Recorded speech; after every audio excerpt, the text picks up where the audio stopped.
Good afternoon, everybody, and welcome to the DCU Brexit Institute. It's a beautiful afternoon here in Dublin, in Glasnevin, and my only regret is that everybody isn't in the room here together in the Helix. I'd like especially on your behalf to extend a warm welcome to Mr. Thomas Byrne, who's a Teachta Dála and Minister, Ireland's Minister for European Affairs. The Minister has obviously kept Irish priorities at the forefront of European institutional concerns in the Brexit process, and again in Brexit on to COVID-19, and now of course the brutal invasion of the Ukraine. On your behalf too, I'd like to welcome our distinguished contributors who will be introduced later on. Today is a very kind of timely event that the Russian invasion of Ukraine has shocked the world with both its brutality and its suffering. And the images on today's media reports are absolutely horrific. On our behalf, I'd like to thank Minister Byrne, who's been hugely involved in coordinating Ireland's response to the war and the invasion. For the European Union, of course, the invasion of the Ukraine and the war has meant a lot of soul searching about the identity of Europe itself, about the purpose of the European Union, but also questions about the future of European integration. While the defence issue is obviously to the fore in many parts, the rapid response of the European Union to the humanitarian crisis has been extraordinary. And in our own area of education and research and higher education in particular, I'd like to extend a very warm thanks and congratulations to our colleague, Commissioner Maria Gabriel, who has been absolutely emphatic in extending a welcome to displaced students and academics.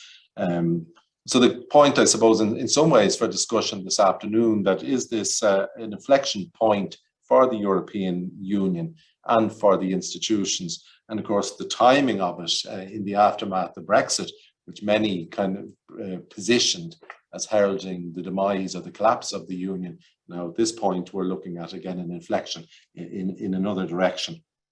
And the crisis has put previously sensitive issues on the table. The breadth of the discussion at the European Council Summit last week, which included President Biden. We also have the Conference on the Future of Europe. We expect it to conclude on the 9th of May. And there are big questions for the future of Europe, but also for ourselves in Ireland.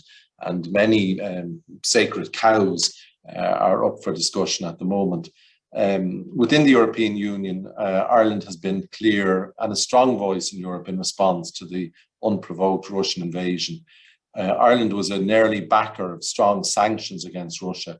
We were very quick and unequivocal in welcoming refugees to Ireland, reducing red tape, offering supports and accommodation. And some of the responses have been described as unprecedented for Ireland, and for neutral Ireland in particular. The Taoiseach, of course, Micheál Martin, was absolutely clear when he stated that Ireland is not politically neutral and we're not morally neutral either. It's an important point. Our university, Dublin City University, is working very closely with our partners in the Irish Universities Association, the Department of Higher Education, about how we might receive Ukrainian students displaced by the Russian invasion. On a very practical level, we have offered student accommodation to be part of that initial reception of refugees, and we are positioned so close to Dublin Airport here. And we're working with our partners to develop mechanisms to allow Ukrainian displaced students to enroll and to study with us. Of course, on top of the crisis caused by the Ukrainian war, that Europe is still coming to terms with Brexit. There's continued wrangling over the Northern Ireland Protocol and a desire by many to kind of reopen negotiations on a recent negotiated agreement. But the Ukrainian war may push for a kind of a rapprochement between the European Union and the UK on security issues, for instance. So the security in this current situation reaffirms for us, and I will call out the contribution of our colleagues like Donnacha O'Bacon or Tanya Lockett or Alex Botero, who have been to the fore in articulating the issues at stake in the Ukrainian war. But the Brexit Institute, again, is a flagship institution for the university, and it creates a space for informed discussion and thought leadership. In that context, if you'll excuse me for a moment, I'd like to congratulate the director of the centre, Professor Federico Fabbrini, who will on Monday receive an honour from the Italian government that the president of Italy has nominated Federico to be a Cavaliere della Repubblica Italiana. So congratulations, Federico. And today, again, that the Institute and the school will launch a new DCU Masters in European Law and Policy. So before we begin, then, I'd like to thank the contributors again for joining us this afternoon. I'd like to thank them for giving their time and their expertise. I'd like again to welcome all of you in the room. And now it's my great pleasure to welcome our local Teachtadála from Meads, Thomas Byrne, TD, Minister for European Affairs. The Minister will speak, and then he has agreed to give time for a question, but he has to move on to another event, so I'll moderate those questions. So, Minister, thank you for being with us, and we look forward to your remarks. Gormagat Uachtaráin DCU, thank you, Daire, and thank you to Federico as well for the invitation to address the Brexit Institute today on the major challenge over times. And I want to also echo what Daire said there in terms of the contributions DCU has made through the Brexit Institute, but also in general through various academics' contributions to public life in recent times. And he mentioned Professor O'Bachan as well, and I want to echo the praise there as well, and the thanks for people who contribute to essential debate in public life, but also informing the citizenry as well, based on their expertise and that they acquire as part of their research and their teaching. I think it illustrates to us the central importance of a university. The future of Europe, which is part of the title of this address, of course, is an ambitious topic to try to address in a 20-minute speech. And to add to the ambition, of course, we must consider the implications of what is now the largest land war in Europe and the fastest refugee crisis since the Second World War. And of course, the two challenges are fundamentally intertwined. The reality, and it's a dark reality, is that Russia has illegally and unjustifiably invaded Ukraine. That means that we have to think about and plan for our continent's future in that context. It's a world-changing event. It's an epoch-making moment, unfortunately. The actions, the unacceptable and illegal actions of Russia, and our response to that would change the course of history. We, as Europeans, are aware of and invested in our identity, and we see that more and more with Italians moving here, Irish people moving to Italy. I met many of them in Rome recently, and other nationalities, of course, all around Europe, but we share a common European identity. Our future security, our stability in this continent is what we're about. So the DCU Brexit Institute is a very appropriate venue for the discussion on the impact of Russia's war in Ukraine. The Institute was established with a commitment to apply the rigour of academic thinking to one of the most fundamental challenges the EU has faced, particularly for Ireland. The discussions and analysis here have helped us to navigate the challenges created by Brexit. The continent of Europe and the EU, as a vital political structure in providing stability for Europe, faced a new challenge.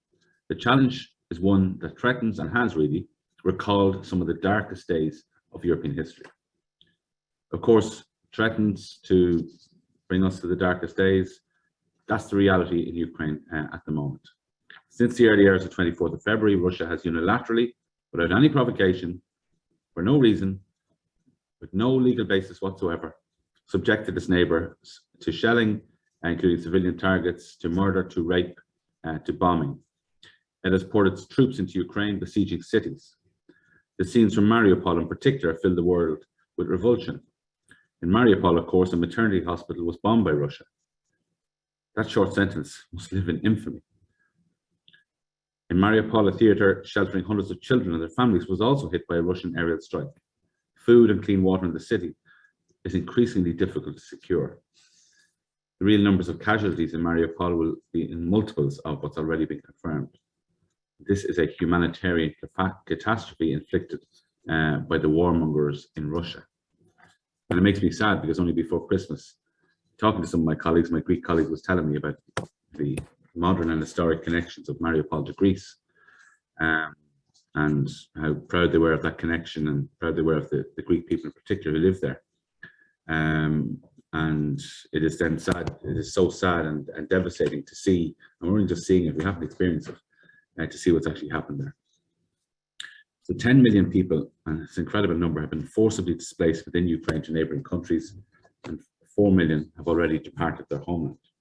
At the Security Council, Ireland has expressed our deep concern and reports of Russian deportations, or really their abductions or kidnappings, quite frankly, where Ukrainian citizens are forcibly taken across the border to Russia. This is unacceptable, of course. Additionally, the senseless war is driving up food prices and food insecurity around the world. Ireland has clearly stated that Russia, as one of the world's biggest grain producers, is waging an unprovoked war against another major producer, and that's directly causing an increase in the price of staples and a reduction in supply, not just for the Western world, the third world as well, but also for Russia and Ukraine themselves. This is of global concern. Russia's actions are having a particularly serious impact on the world's poorest countries, where there's already food scarcity, and it's having an impact on humanitarian crises that already exist. Russia's large-scale invasion of Ukraine is compounding other challenges to food security, such as drought, floods, conflict. These were already increasing prices and squeezing supply chains. Before this conflict, the World Food Programme, which provides food to the most vulnerable people around the world, bought 50% of its wheat from Ukraine.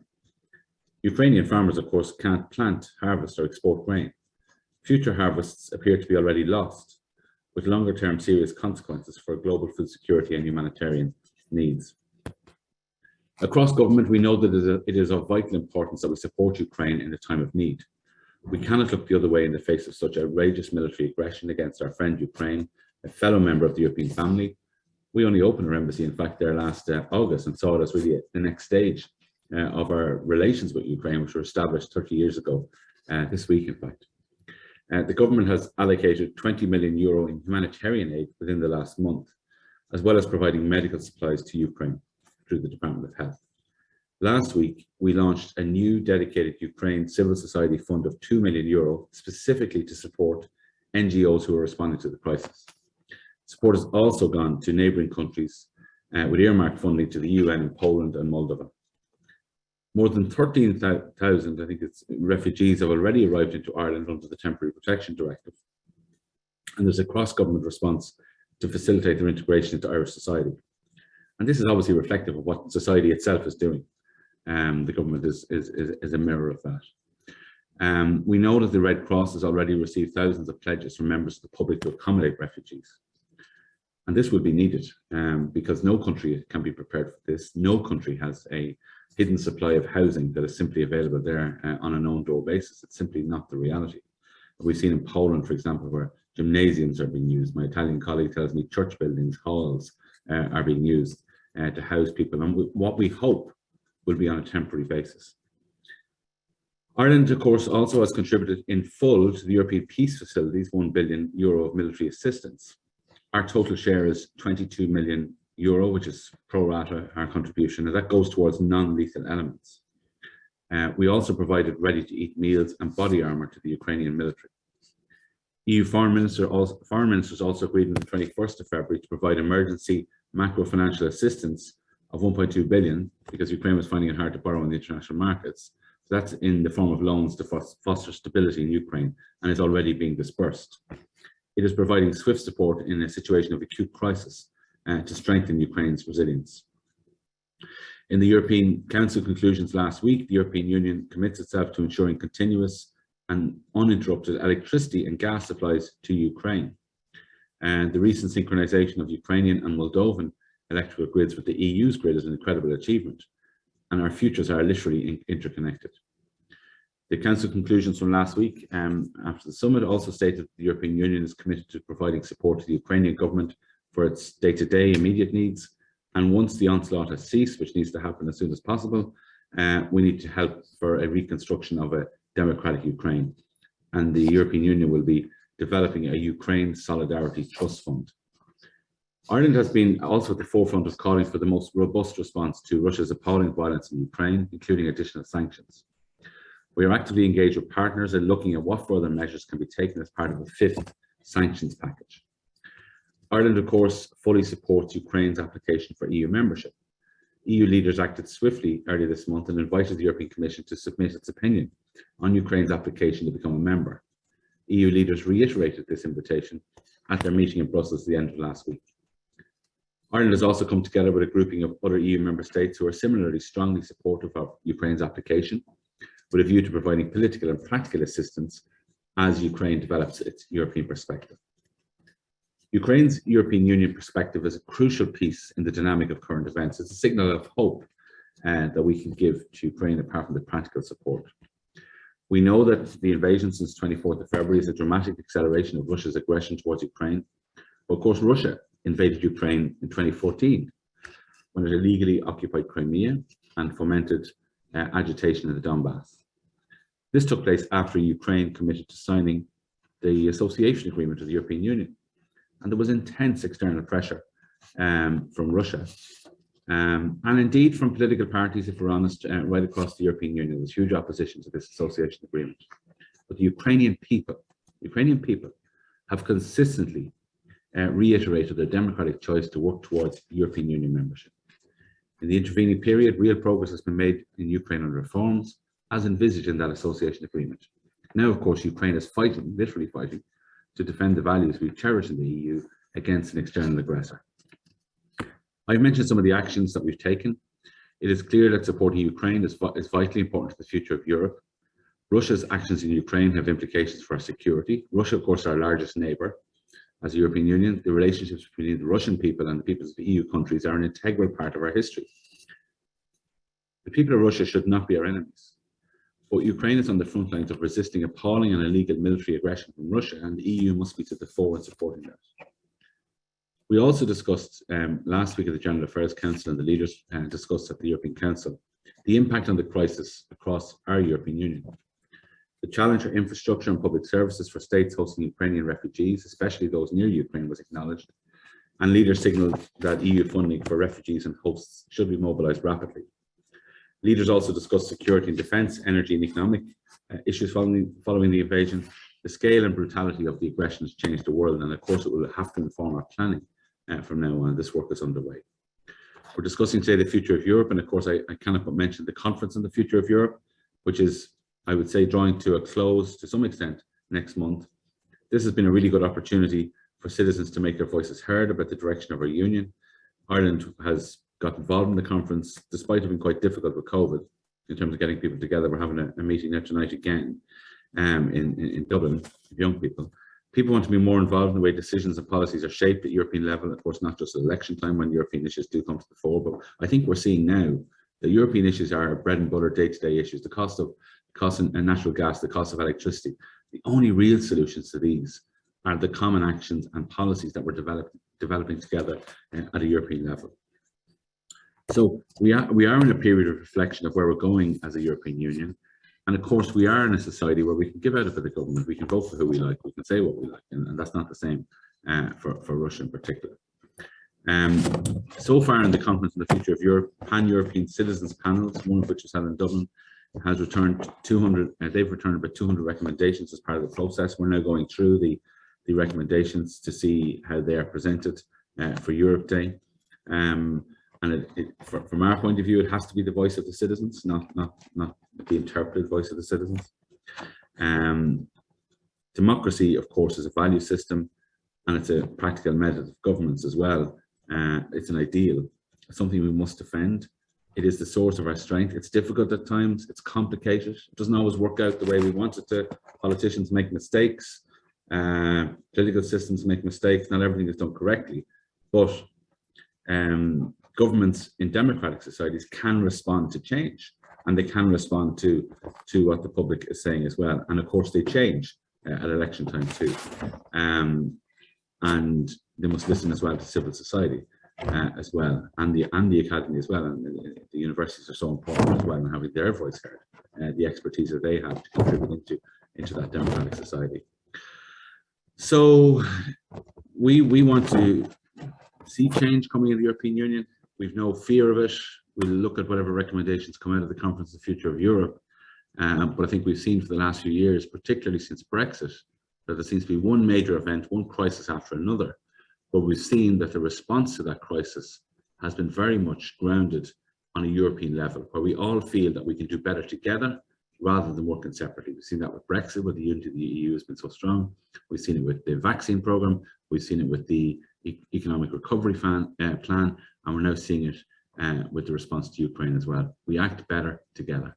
So Garben Mahogany, thank you very much. And I certainly am happy to answer some questions that Daire may have.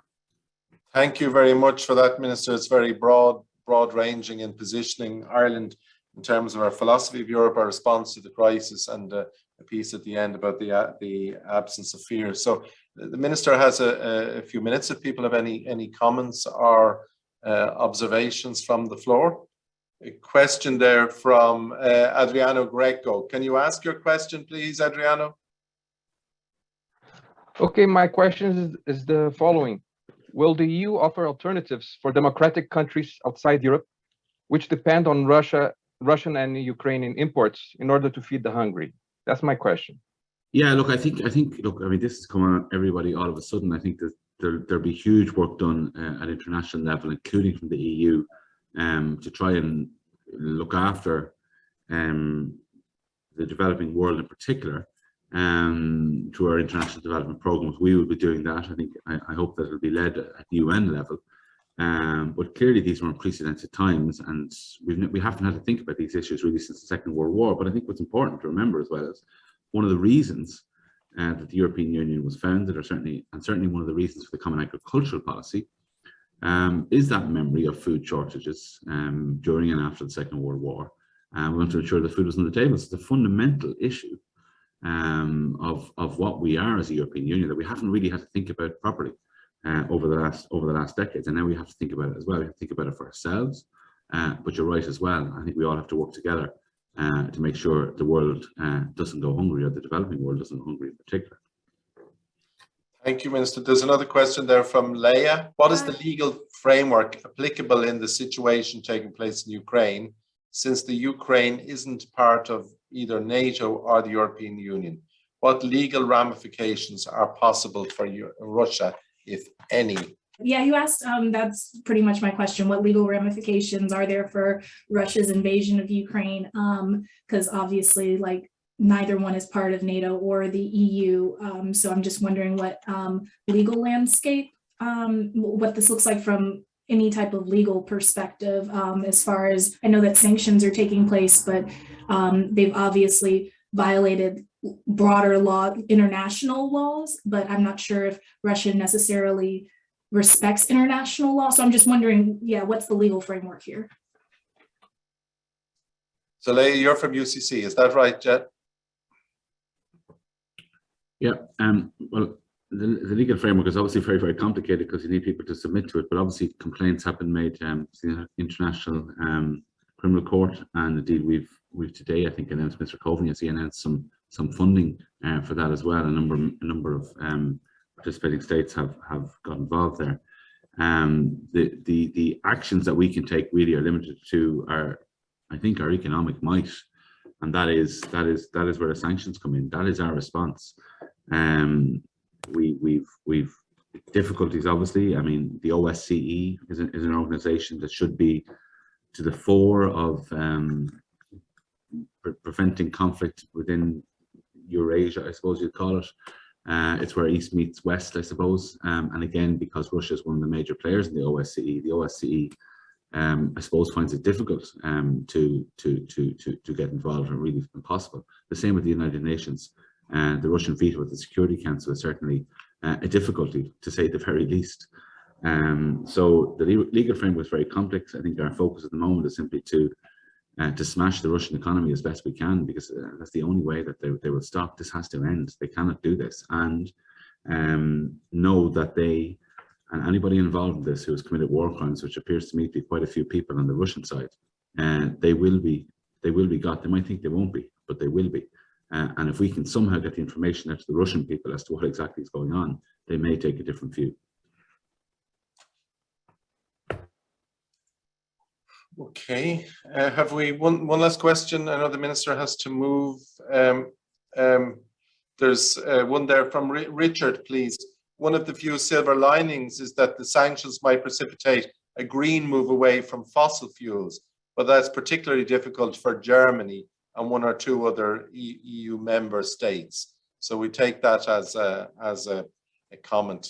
Okay, and Federico, did you have a question for the Minister?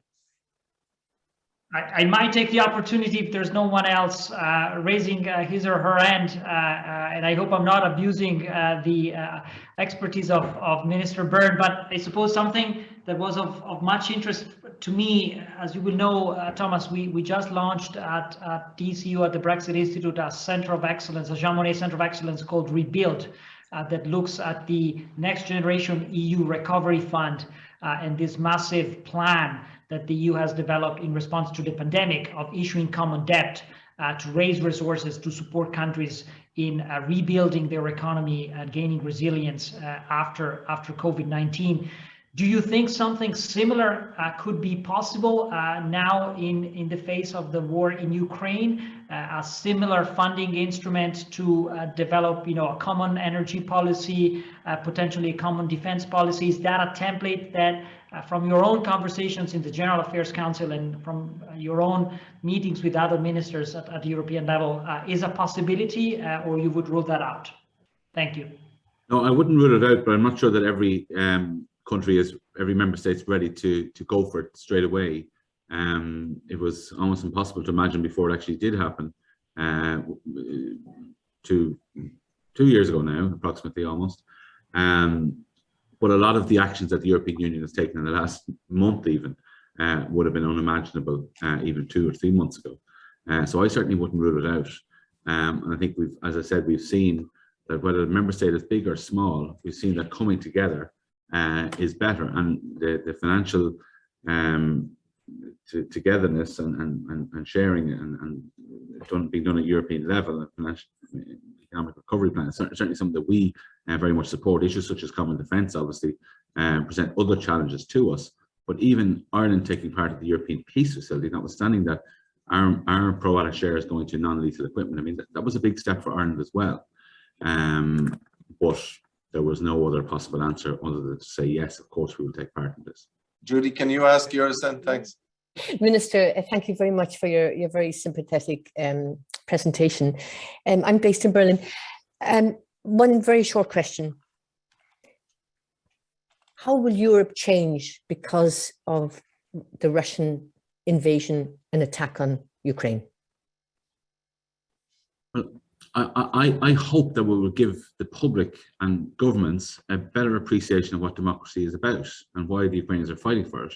But also I hope an understanding, as I keep saying, that democracy is complex, that sometimes there aren't easy answers, and that sometimes the people putting forward easy answers are to be suspect of, because sometimes there isn't an easy answer. And I think governments need to sort of just keep going out there, explaining what democracy is, supporting the values that underpin democracy, and explaining why these are good. And I think you can see it, unfortunately, in a very life and death situation in Russia and in Ukraine and caused by Russia, that people are literally fighting with their lives for the right to vote for who they like, for a free media, for an independent judiciary, for really the good life. I mean, economic progress as well, let's be honest, and social progress too.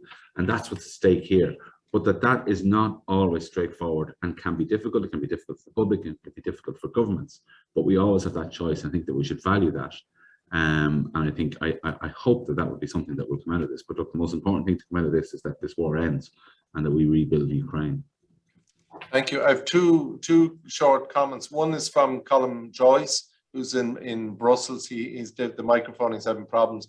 Minister, does Ireland have a position in relation to Irish volunteers in Ukraine? It's not something we're encouraging. Okay. And there's an important question from Hava Yiesel there. Hava's microphone isn't working either. That says, the question is, if you look at Ireland's response to the refugee crisis, and this is one that we hear frequently, that the European Union has stepped up in welcoming Ukrainian refugees with open arms, in stark contrast to our response to the Syrian refugees a few years ago. And similar comment could be made about the Afghanis. Ireland has accepted low numbers of refugees, under the EU-Turkey statement. So how would you respond to that comment? So Yisil is a PhD student here in our School of Law and Government. So that's the contrast. Are we choosy with our refugees, Minister? No, I wouldn't accept that.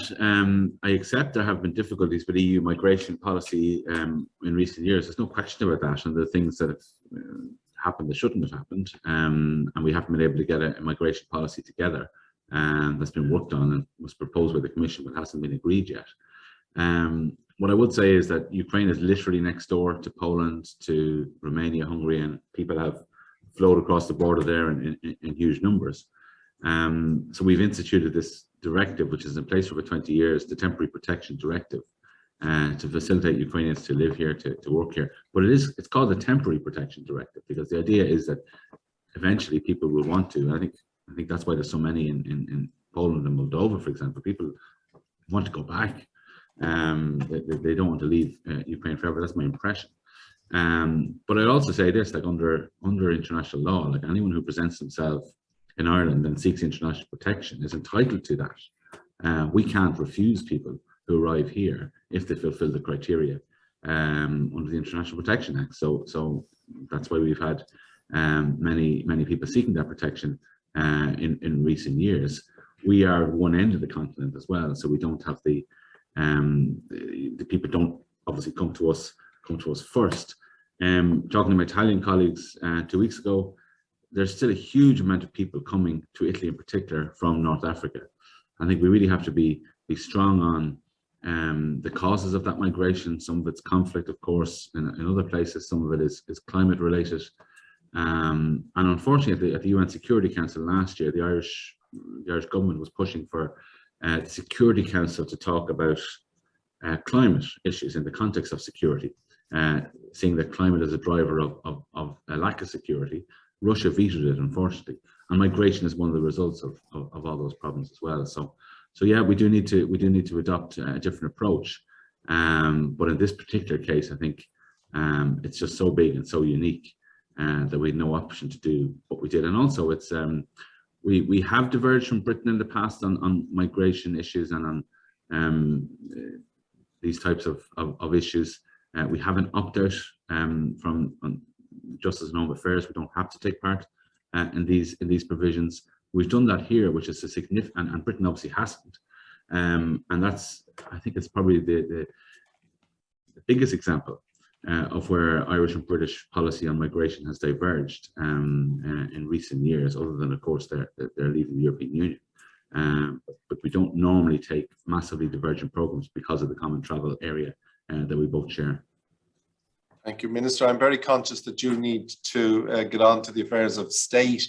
I just want to comment. There's a note there from Evelyn Stanley in London, sent me directly, that noted that somebody commented that if we could only get information to the Russians. Are you there? But she makes the point that the BBC World Service broadcasts in 40 different languages using the internet, TikTok, Telegram, and even shortwave radio for those with no electricity, stuck in a bunker with just a battery radio. Yeah. For those who don't have the internet, the Ukrainian and Russian websites are vital for people whose countries find out what's actually happening. So you go to the BBC and you can look at either Russian or Ukrainian, and she suggests that it's worth for us looking at their websites with the settings translated to English, which is on the top right of the web page, to see what information is going in there. So can I just thank, on your behalf, before I hand over to the moderator, thank the Minister really for his support of well, very selfishly, his support of the university more broadly.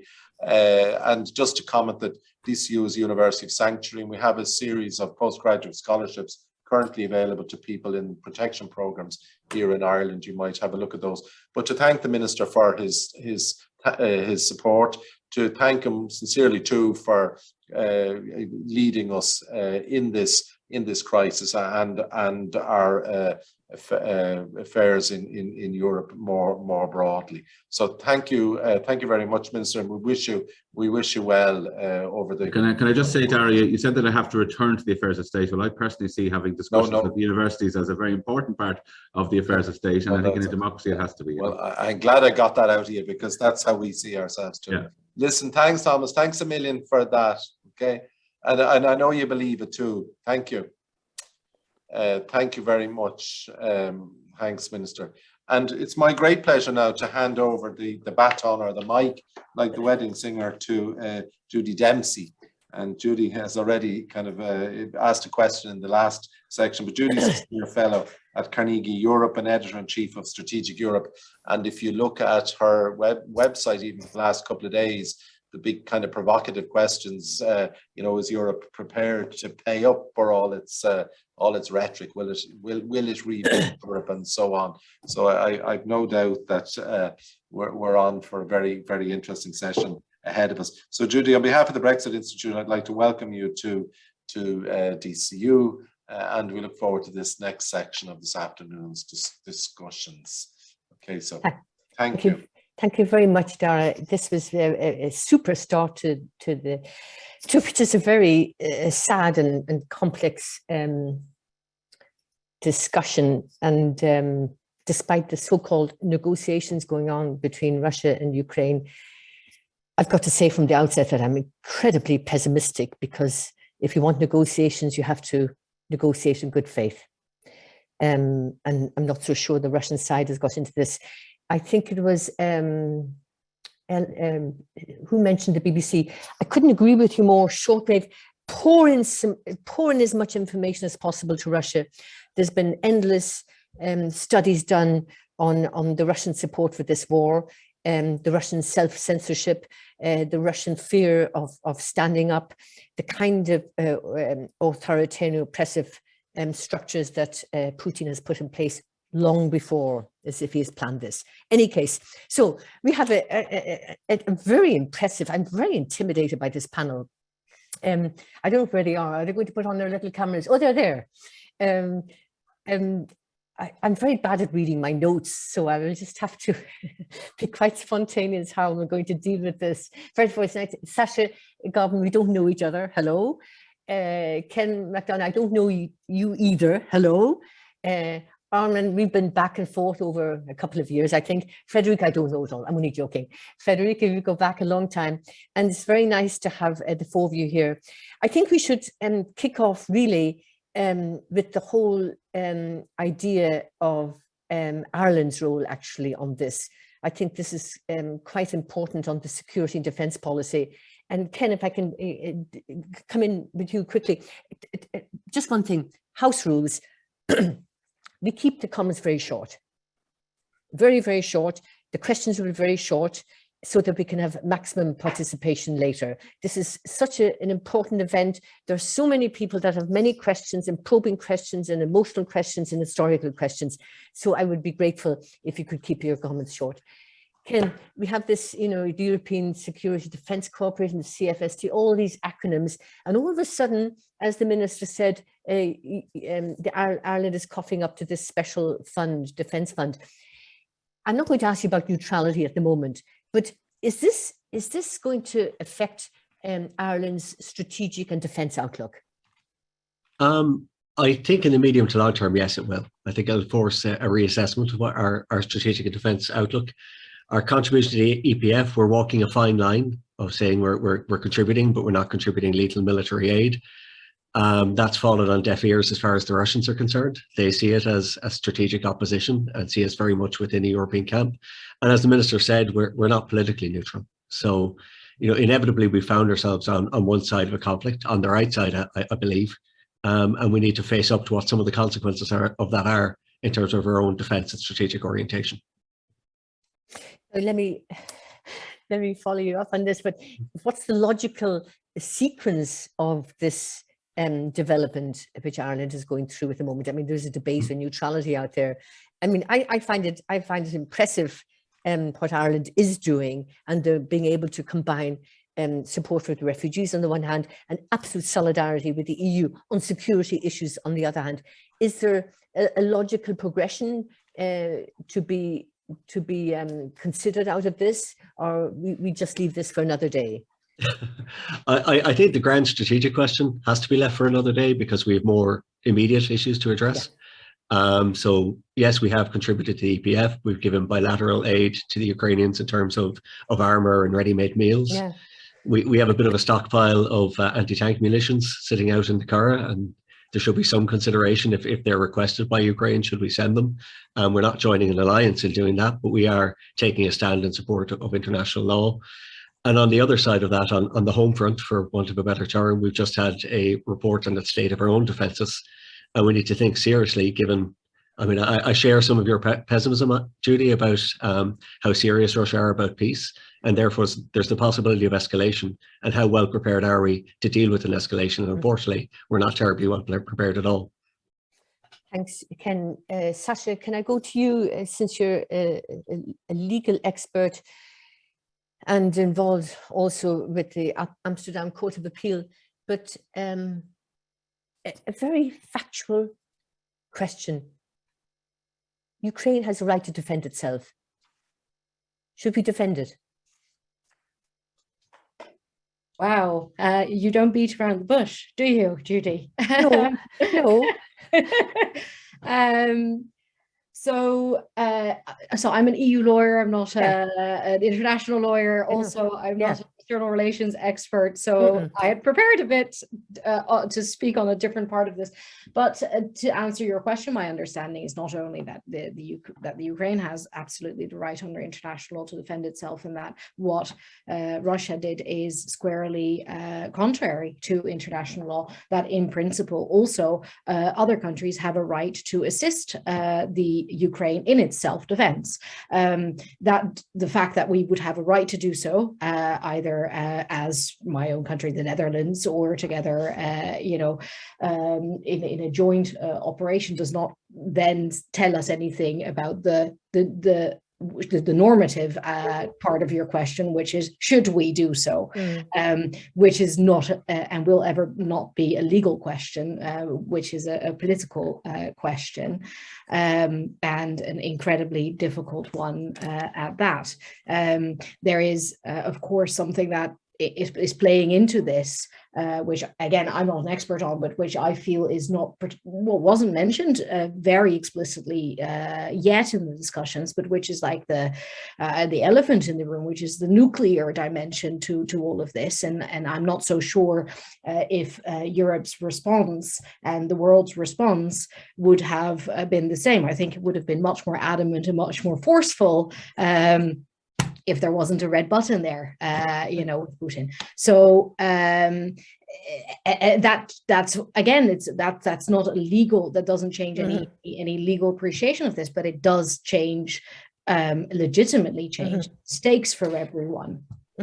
Well, just to pick you up on this, Sacha, on the nuclear issue, I mean, the tragedy. There are many tragedies now taking place in Europe's eastern neighborhood, but over the years, the greatest, and it's not with the benefit of hindsight because we've been writing about it, is the whole collapse of arms control, the whole collapse of confidence building measures, the whole collapse of trying to rescue and rebuild arms control.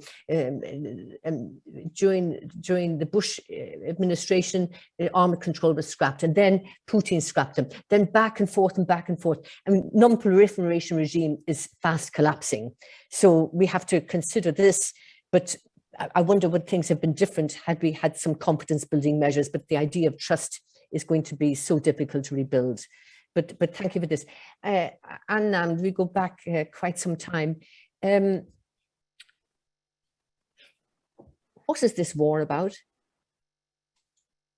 For Putin, for Putin, it's about a whole different set of issues to do with pride, to do with the view of Russia. For us, it's more difficult, isn't it? Because, I mean, the question you previously answered, should we intervene? The answer, as far as I can see, is very clearly no. And the reason is because we care more about avoiding war with Russia than we do about the territorial integrity of Ukraine, is the simple fact of the matter. I mean, one of the things that worries me, and actually when it comes to how we in the West are approaching the conflict in Ukraine, and I get that there's politics involved, But sometimes listening to the rhetoric, I get worried that we're not clear enough about what this war is about. Are the sanctions aimed at stopping Russian aggression, or are they aimed at undermining Putin? The language about this being a war for democracy strikes me as odd, in the sense that we're going to rely on China and perhaps Saudi Arabia to help us weather the crisis. And I worry about the kind of neoliberal language that is sometimes being used by people who would never in the world label themselves as neoliberal. And I think actually what this war is about is something we in the West need to be a lot clearer about to ourselves, I think, so that we're clearer in terms of what we do and why we're doing it. I mean, let me, this goes neatly into my next question before I go on to Federico. Isn't there something among the West European members of the EU, not the Central European members of the EU, that the West European members of the EU see Ukraine through the prism of Russia? They see Belarus and Moldova and Georgia and Armenia through the prism of Russia, not genuinely intellectually as sovereign independent states. Do you think this is a perception you would agree with or share or disagree with?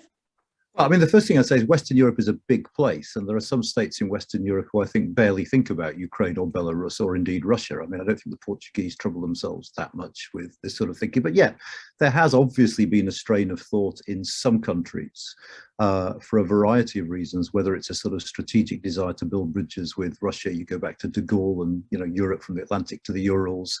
If you look at Berlusconi's Italy and Italy subsequently, I mean, that states have developed strategic relations with Russia that have led them to view Russia's near abroad in a specific way. I think those perceptions are changing very, very fast, though. I think one of the consequences of this crisis is that even those who did display that sort of complacency towards Russia and its ambitions are shifting in the way they see things now.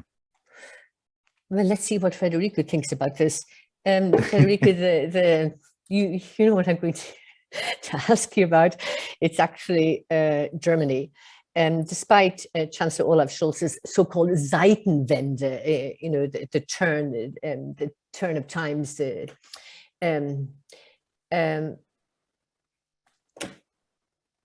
Germany is not fully implementing the SWIFT sanctions. Germany will continue to buy Russian gas and fuel Putin's war. Despite the conflicts in the coalition, the Greens, Robert Habeck, the Green Minister for Economy and Climate, I think he would like to introduce, you don't even need rationing in this very rich country. But is Germany the brake on really dealing with this war in terms of breaking its strategic, emotional, political relationship with Russia?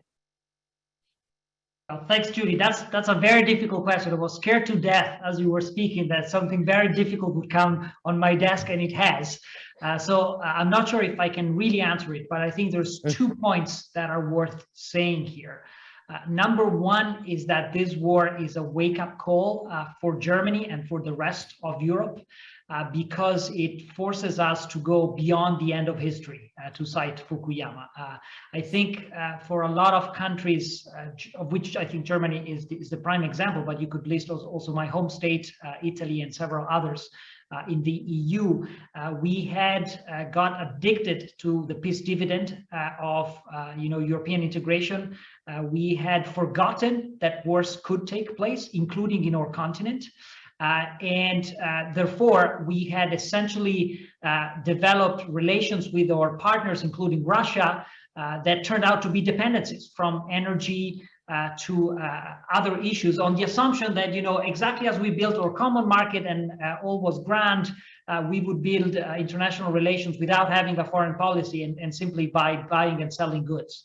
Now that vision has been shattered by this war, and I think Thomas Byrne, the minister, emphasized this very well. And so that takes me to the second point very quickly, and then back to you, Judy, that I think once more, this proves that war is the biggest driver of European integration. There's lots of discussions we have in academia, among lawyers, among political scientists. Is it functionalism? Is it federalism? Is it intergovernmentalism? It's war. We built the union after the war, after World War II. It's the end of the war that drive it forward. Now, again, I think we're seeing a turning point because of military force. Well, I actually wonder about this, Federico, because we had the wars in the former Yugoslavia, we had the Arab Spring, we had the refugee issue, and we had COVID and everything. I'm not so sure about this. What I think, and as the minister says, transitions are so complicated. What I think now is that the kind of architectural house that was built originally by the European Steel and Coal Community was based on prosperity, it was based on peace, it was based on stability, it was based on soft power. Maybe now the very kind of bricks that put this together are no longer, they're fading, and we need a kind of completely different security architecture now to deal with. You call it post-history. History will continue, but it's a mindset to change the status quo. And the big question is: are the European member states, do they share a common threat perception, and are they willing to change the status quo? Briefly, Federico. Yes, you have a good point, and I think there is a paradox here, because on the one hand, this war, like other crises beforehand, has been an accelerator of European integration. You mentioned COVID, that forced the EU to develop unprecedented measures in the field of socioeconomic policy with Next Generation EU Recovery Fund. Similarly here, the war in Ukraine has very rapidly forced the EU to develop new instruments from the European Peace Facility to fund the weapons purchase for Ukraine, to now new ideas about a common energy policy and whatnot. So I think there is that pressure, but on the other hand, I think Europe suffers, and probably your comment was pointing that out, from some structural dysfunctionalities in its system of governance, which make this jump so complicated and so difficult. In my view, that has a lot to do with the trend toward intergovernmentalism. Because of crisis, the European Council has become dominant. And it's nice to see 27 heads of state plus the Commission president and the ELCO president sitting in Brussels. But you can't govern by committee. No. The US has a president, Russia has a president. We are still a collection of countries with their own individualities, lacking a fiscal capacity and lacking military capability. So that's a limit. And then Sacha and Ken, please don't hesitate to, raise your hand or just, Sacha, please come in. Did I pronounce your name properly? Yes, perfect. Fine. Absolutely perfect. Thank you. Please come in. Yeah, so as Federico was speaking, I think this is something I'd wanted to bring into the discussion is, among all the new instruments that the EU is developing, and I totally agree that this is yet another crisis that will probably push towards further integration, as EU history has also gone in the past. But one element that I'm yet not seeing sufficiently addressed is the need for the EU, precisely in light of Russia's invasion and in light of Putin, and the reveal of the extent to which Russia has been funding and poisoning European democracy by funding populist parties and disinformation across the EU, how important it is for the EU to become more democratically resilient internally. So to develop much more ambitious, maybe an agency, various legislative measures potentially on transparency of political advertisement and funding of political parties, also in so-called internal situations in the member states. Because when it comes to these issues, this is what we are seeing now. These issues are per definition not internal to the member states. They are per definition EU and global. But Sacha, forgive me, but this is about process. And we don't need more Behod, we don't need more agencies, we don't need more institutions, we don't need more processes. Surely this war debunks process. No, so I'm a lawyer, so I have to counter. I know, of course, that's true. Process is everything. Process is justice. I know, and you're right to remind me. You're right to remind me of this. You have to have this legal framework. I want to talk to Ken on this because we were skirting around the issue with the process that Sacha touches on, and Federico saying, no, maybe this is the moment, and Anand also. But there's a war. It's a 2-hour, it's a 3-hour drive from where I live in Berlin to the Polish-Ukrainian border. And Ken, my answer is this: is there? The Europeans are not involved in any negotiations. Macron talks to Putin, Scholz talks to Putin. Scholz talks to Putin about money and the ruble, euro, gas thing. Macron, at least he's trying to do some kind of evacuation, Mariupol and so on. But are the Europeans ready to deal with the idea of hard power, to defend what we built in the 1950s and our neighbors? Not within the European institutions. We're not designed to take those kind of decisions. We don't have the information flow, the forums, the authority to make those kind of decisions. So the short answer to that is simply no. The question is, can political will overcome that lack of process in the current environment? And at the moment, the challenge is that Russia isn't interested in any negotiations. I mean, Putin will have a long conversation with Macron on the phone, but not in good faith, as you pointed out already. So there's a very short or very limited window for the EU to have influence as a negotiator. Where it can have influence is through the provision of practical aid to Ukraine, including military aid. And unfortunately, I think that the path of this conflict is it's going to have to hurt Russia more before they start to negotiate in good faith. Thanks, Ken, for this. It's a quite an important answer. Anand, you've got your little yellow hand up there. Yeah, I don't know how it goes down, actually. Somebody actually quietly. I can put it down, I think. There you go. Yeah. Oh, no, I'll put it up again. Sorry, someone did that for me. Yes. There's a couple of things. I mean, firstly, actually, one of the odd implications of Brexit is I feel a bit like a sort of house guest who's overhearing a sort of family conversation, and I'm not sure whether it's rude of me to join in or not, whether I'm included in this or not. It's a curious thing being a Brit in these sort of EU discussions now. But also, just sort of some of the things that have been said about EU history. You know, wars have led to some of the EU's greatest failures.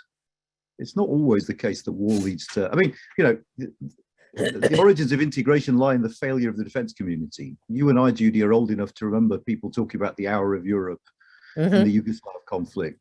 You know, we all remember the rhetoric. No, and actually, there have been a huge number of occasions where the European Union has just failed to rise to the occasion when there has been crisis, often on its eastern frontier, but perhaps also to its south as well. And it strikes me that the interesting question now is, what is there about the current situation that makes you think the EU will be any more successful when it comes to foreign security? But now, one interesting answer to that question is Brexit, that it might be the case. I mean, Brexit, it strikes me, makes things both easier and more difficult. It makes things easier because the Brits aren't going to veto stuff, because we can't. I mean, we'd love to if we could, but we can't. So the British veto not being there means the recovery fund, I don't think, would ever have happened without us. It makes it harder because we have a degree of heft that even with the best will in the world, and however much the Germans spend, they're not going to acquire for a long, long time. And even then it strikes me as a question mark about whether, if they buy all this new kit, they'll ever be willing to deploy it. Yeah. So I'm still waiting for the answer as to why I should believe that this time the EU will actually act on its rhetoric. This is, first of all, I don't consider you as a Brit. I consider you as a European. So it's long gone. I want to throw out a question which has been on my mind, not just since the beginning of this war.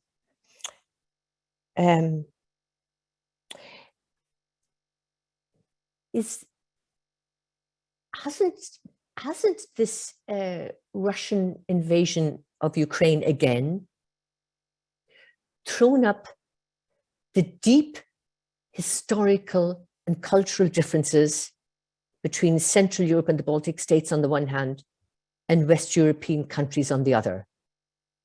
When they joined in 2004, there was a bit of snobbishness by the old West Europeans. Oh, these East Europeans are always complaining Russian, they were under Russian occupation, blah, blah, blah. And over the years, the Baltics and the Central Europeans kept warning us. And this is I've worked there for such a long time. And I was just wondering, you know, we mentioned this will be integration, this will make Europe stronger. I wonder, is there a twist in all of this that in fact the Central Europeans and the Baltic states are vindicated. We didn't listen to them, and now they are vindicated. And what does this mean for the future direction of European strategic and security and foreign policy? If anybody would like to pick me up on that, please. Federico, and then Anna. Yeah, I'm happy to give a try at answering that, because I think you have a point in the sense that Central and Eastern European countries had traditionally been wary of Russia, whereas the West, as I was saying earlier, had developed a very different type of relations with Russia. Now, certainly the war has changed that perception. So it has ironically made EU member states closer in their approach, or more united in their approach vis-a-vis Russia. Ironically, I would also say, and Anand might agree or disagree with that, but that the war has also made the EU and the UK closer to each other, partially mending the wounds that Brexit left, including on security and defense policy. However, these developments have also challenges of its own, because if you look at what was going on in a number of Central and Eastern European countries, thinking about the rule of law crisis,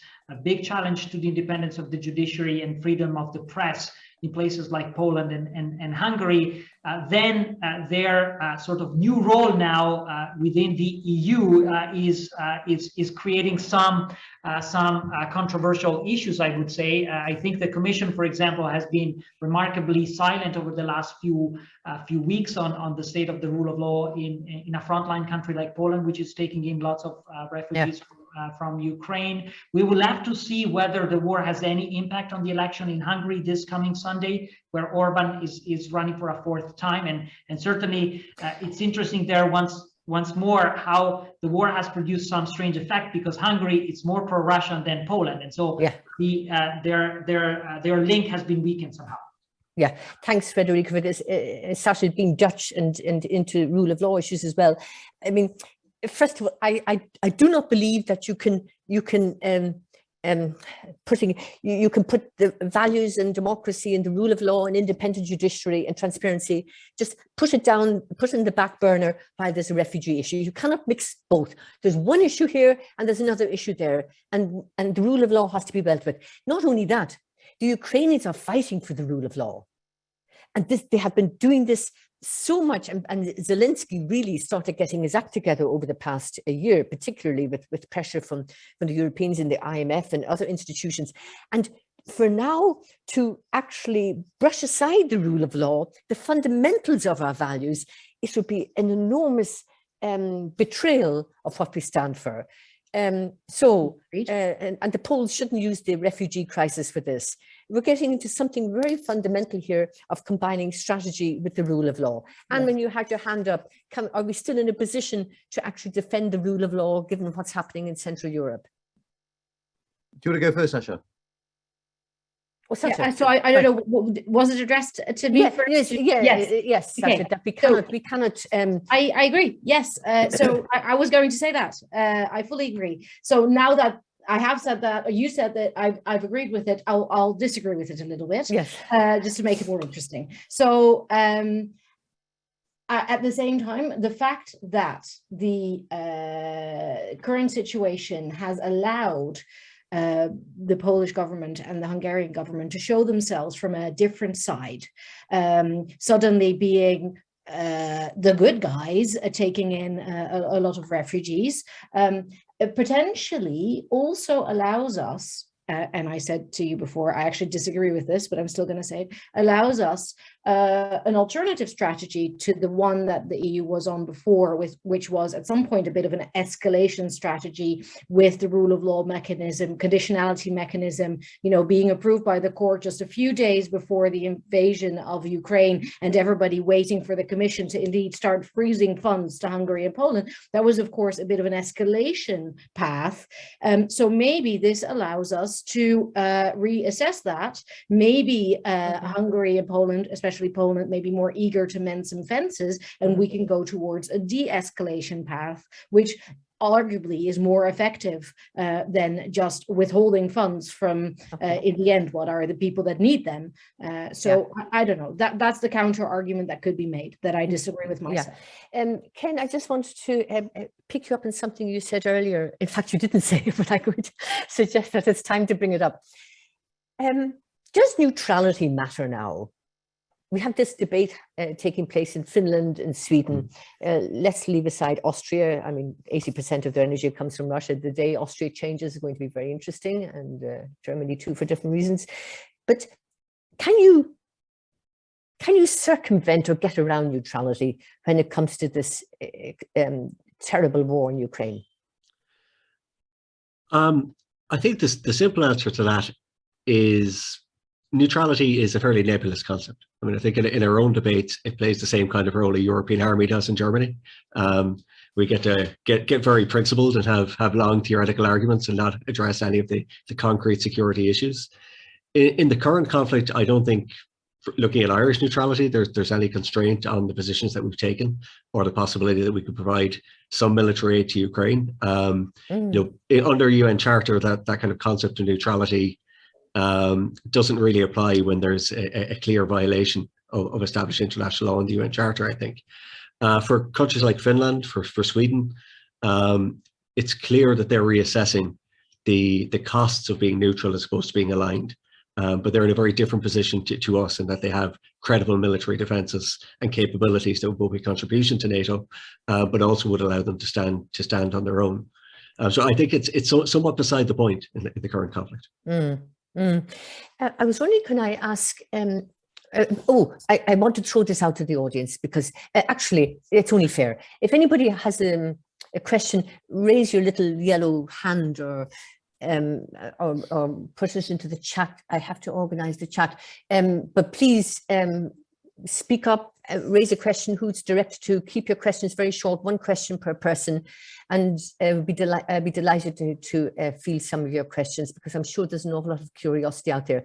And if you're not going to ask a question, I'm going to ask a question. So, and it has to go back to the European position on Ukraine and Russia. Do you think now, after all this time of different perceptions inside the EU, understandably, is there now a shared common threat perception because of the war in Ukraine? Federico.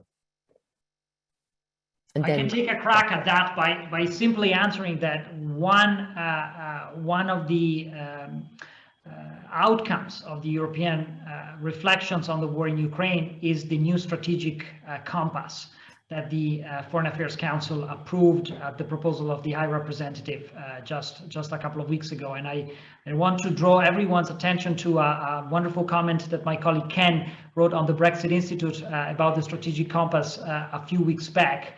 I think, you know, this document had been in the cooking for a long time, and the expectations were honestly very low. But the Ukraine war has been really a turning point in the EU thinking about its geostrategic position. And I think the compass, which has lots of limits, but in this finally published version, does provide, I think, a shared sense of shared assessment of the threats that the EU faces. Ken might disagree, but I think it is an important policy document of the EU position in this.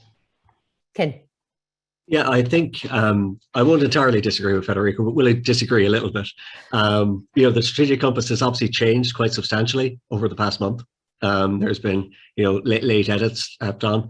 And to respond to Judy's question, I think it's a reflection of the threat perception has become closer. So in the way that the Baltic states have been right for the last 20 years, they're being recognized as more right than they were in the past. But I still think there are states within the European Union who don't share that imminent idea of threat and still think that there is a possibility to contain and manage Russia in much the same way as we have done in the past. That there'll be this crisis will peter out too. We will maintain sanctions for a certain period of time, and then we'll go back to looking at gas and energy supplies and continue more or less as we were. So I think there's a risk, and it depends on the course of the next weeks and months of the conflict to some degree, that there's a center of gravity in Europe's threat perception that will pull it back to the status quo before this conflict. And then, yeah, I was going to, yeah, that's a really important point. It wanted to go back to the status quo, the comfort zone. Anand. I mean, I think it's worth just stressing just what an easy crisis Ukraine has been, in the sense that, you know, Russia has invaded its neighbor. There's nothing subtle about this. It's not sort of cyber attacks that we can argue about the provenance of. There's no sense of, this is internal unrest. So in that sense, yes, there's been a degree of unity that has been striking in the West.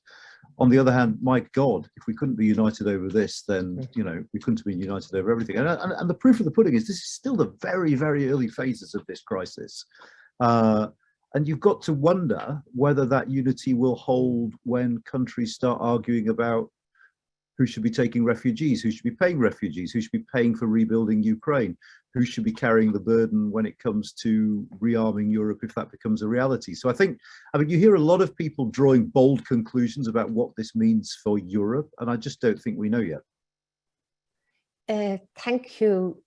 I mean, I've got a question here from Richard Jones. How will the EU balance Ukraine's request for fast-tracking EU membership against the Balkan candidates? But since I'm moderator, I can't answer that. So anybody, it's a really important question if we're actually serious about Ukraine and our neighbor. Federico, no, yes? Yes, I will, yeah? I was saying Sacha probably should take this. Yes, Sacha, there you are. Oh yes, I didn't see the little yellow hand going up. No, because I didn't put my hand up, so I know, it's all right. just volunteered me, so he raised my hand for me. I think that this is actually the perfect example of what Anand was just saying, is that this is an issue where the unity in the reaction by the EU member states it completely falls apart as soon as you then start discussing, okay, so does this mean that the Ukraine can become a member, let alone a fast-tracked member at that? I think we have seen immediately that whereas everybody was united in condemning the actions and saying, we can take refugees in this case, etc., on the issue of EU membership, there is, I don't think, agreement at all. Thanks, Sacha. I've got a question from Chris Hammond, and followed then by Adeyanyu. Chris, can you hear me? Yes, can you hear me? Yeah, perfect. Thank you. Thank you very much. It's worked. I put a message directly to you. Yeah.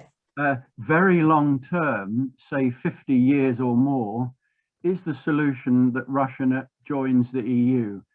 There's a Euro socialist who's tweeting, and he's put a map in one of the groups I'm in. Basically, the whole of northern part of Eurasia is blue with yellow stars. And there is a book written by a Portuguese chap called The Dawn of Eurasia. Chinese goods are blocked at the border in Kazakhstan. Okay. Their destination is Europe. Right. Thanks very much. Yeah. Well, this is a from Ukraine to Russia. A quick answer if anybody wants to deal with this, and then we go on to, we've only got 10 minutes left. Then we go on to Ade. Anybody want to deal with Russia? I mean, frankly, Russia has just so much disdain for the EU. Ken. Yeah, just to take it very quickly, there is a meme going around of Putin arriving and saying, "Is Kherson ours? Is Kiev ours? Is Mariupol ours?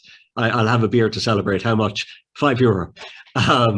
So it kind of captures that idea of the Europe expanding eastwards. But I think the real challenge is that how the EU deals with the neighbour who doesn't want to integrate, who wants to stay as a separate and a competitor.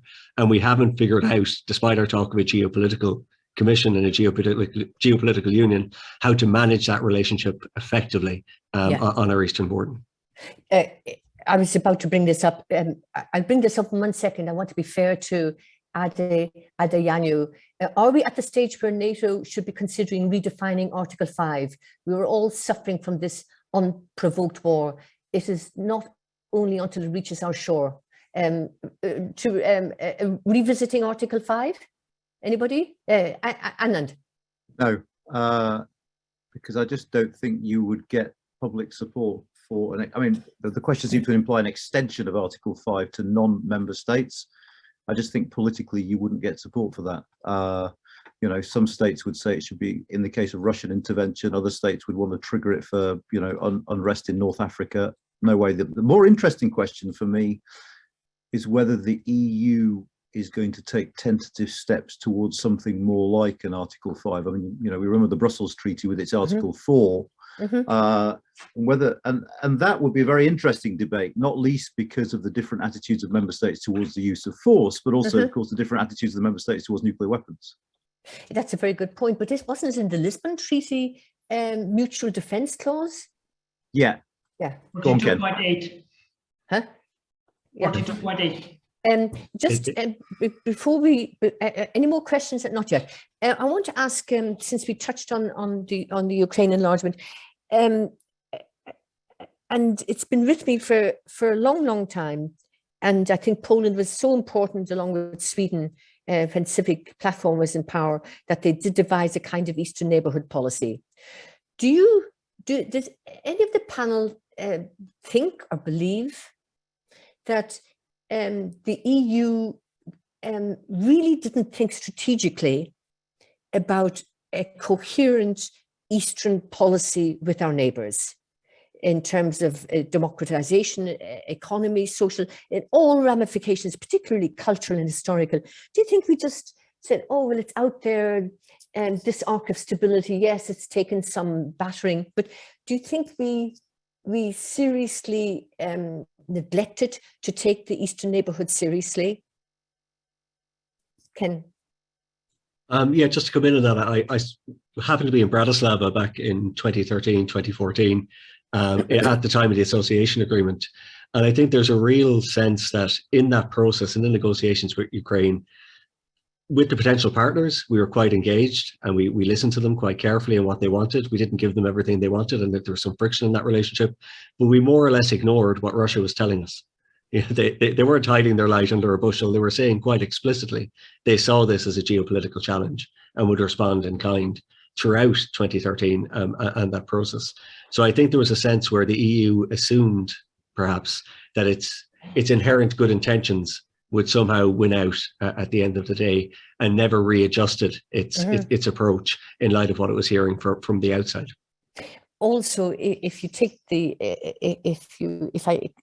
if I take what you say and move it further, that it goes back to my very original point that there was a certain element, in, particularly among the West European states, that we saw the region through the prism of Russia. We can't upset Russia too much. We did nothing really after the Georgian War, when Russia went into Abkhazia and South Ossetia. We saw what happened in Crimea, and there was the sanctions and so on. But it was a kind of, well, maybe we can hold on to the status quo.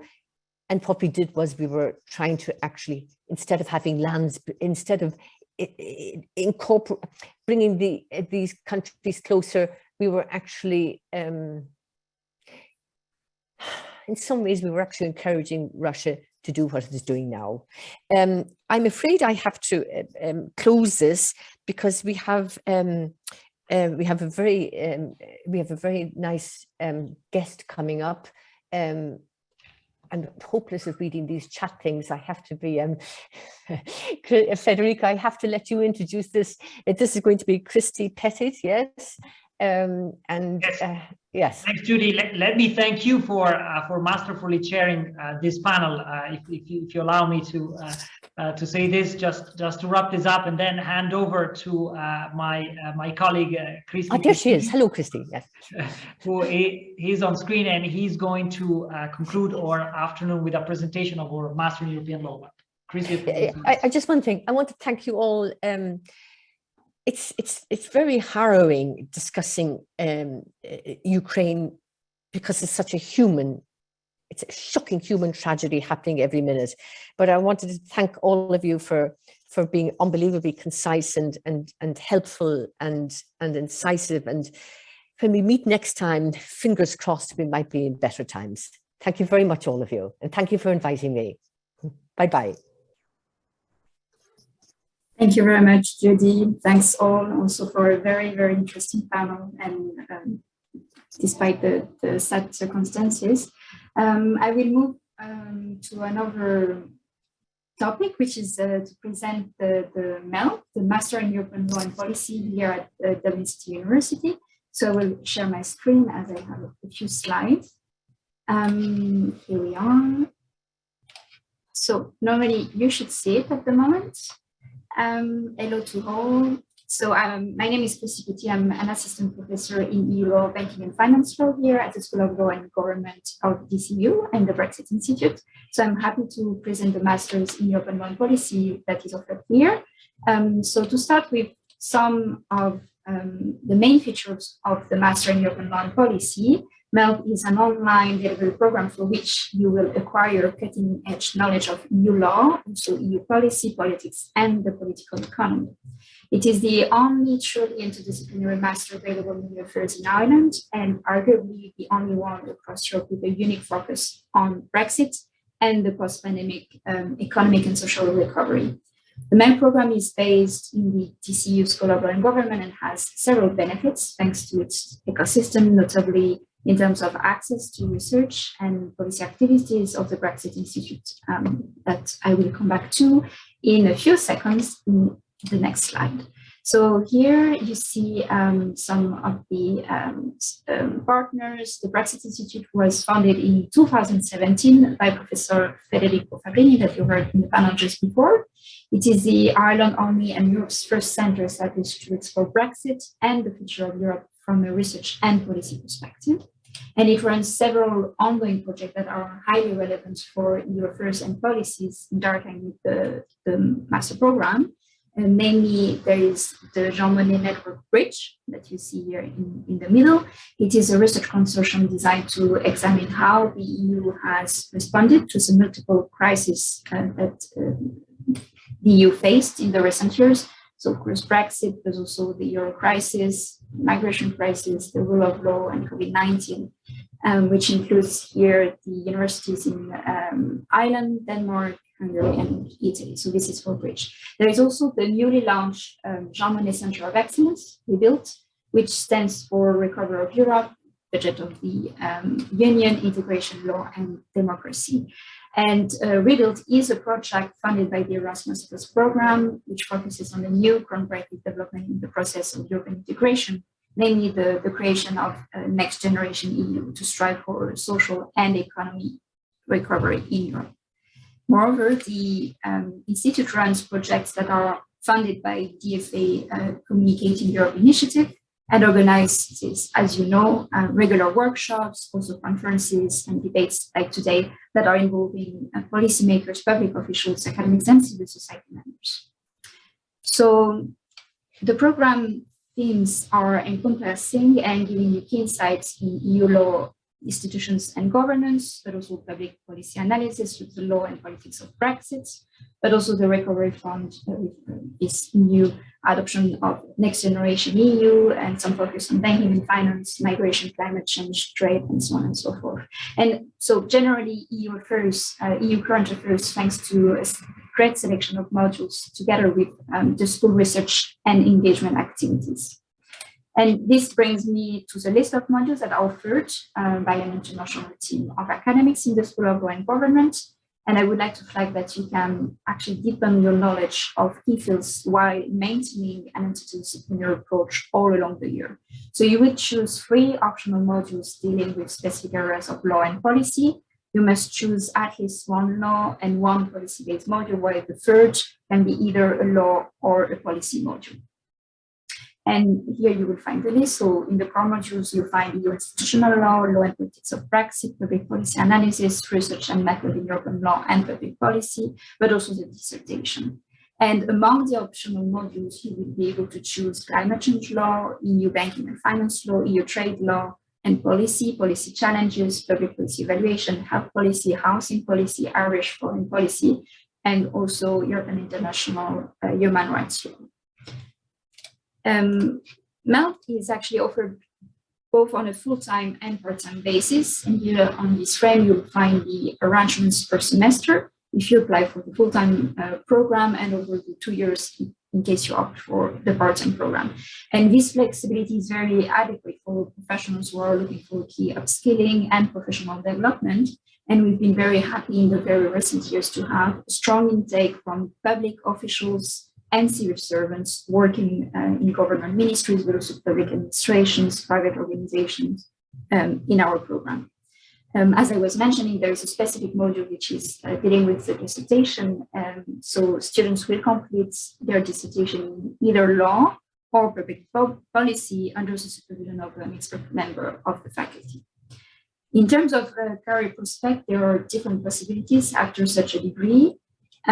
So let me emphasize in particular that the program is very well designed to facilitate access towards careers in the European institutions.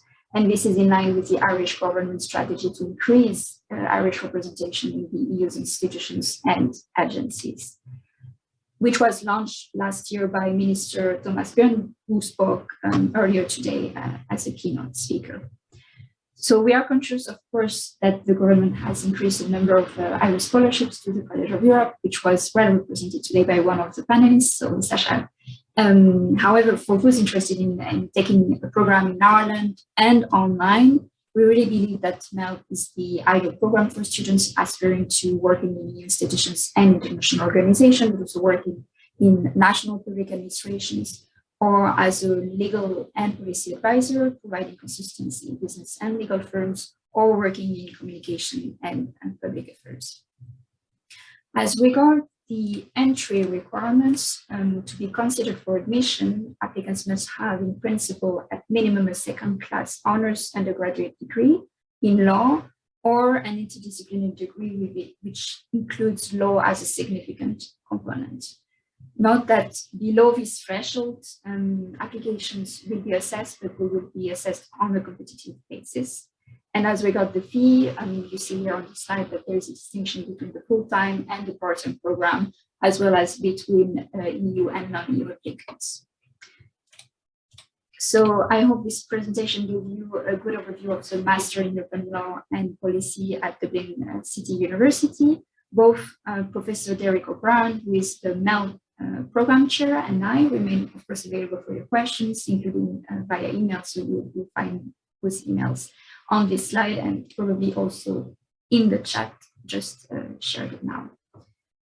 So now I will pass the floor to a little video who is concluding. Maybe we'll pass the floor back to Federico first before, okay, no, I see no, it's not the case. So, well, thanks you all for your attention and also for attending this very interesting panel and very important discussions in the current situation. You will see now the video about the MELP program, and have a good evening and good end of the day. And we hope to see you in our next event. Bye.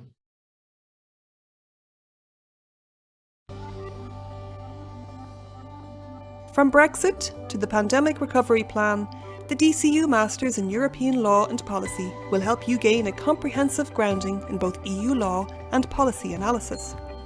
Based in Ireland, this unique Masters allows you to study in English within the European Union.